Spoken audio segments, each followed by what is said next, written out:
Hello friends, मैं CA परिषद बहादुर आप सबका मैं एनपीए सीरीज़ में स्वागत करता हूं। एनपीए सीरीज़ में हमने एनपीए केस स्टडीज़ ली हुई है।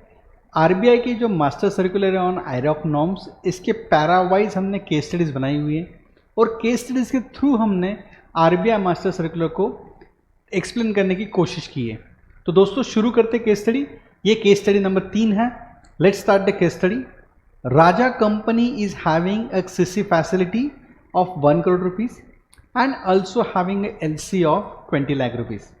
फंड बेस लिमिट है उसका कैश क्रेडिट का 1 करोड़ रुपीस का और LC है non fund base basis 20 lakh rupees.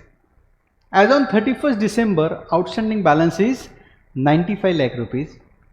During the period 1st January 25 to 31st March 25, the balance is within the limit 90 lakhs to 95 lakhs.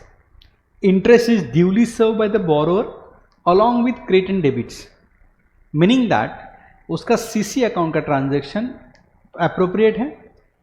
जनवरी से मार्च का जितना इंटरेस्ट एक्रूड था वो भी भर दिया उसने।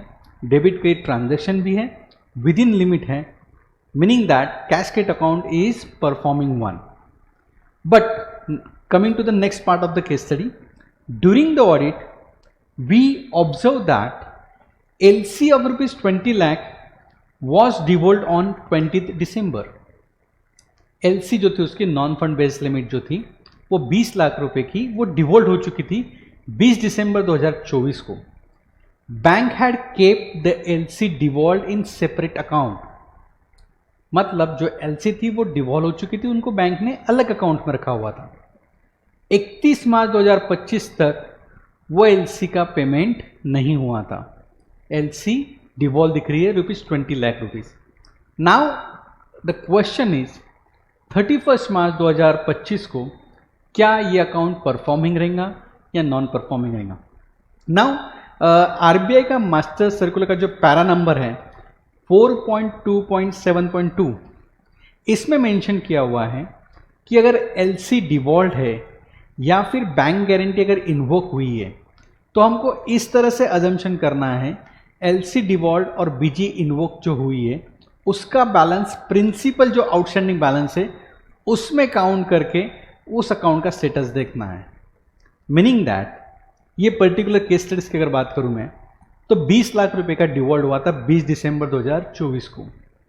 अगर LC डिवॉल्व सेपरेट अकाउंट में नहीं रखते थे, वो अगर सीसी अकाउंट को डेबिट डालते हुए थे तो क्या स्टेटस बनता था अकाउंट का, वो हिसाब से कैश क्रेडिट अकाउंट का स्टेटस डिसाइड होगा।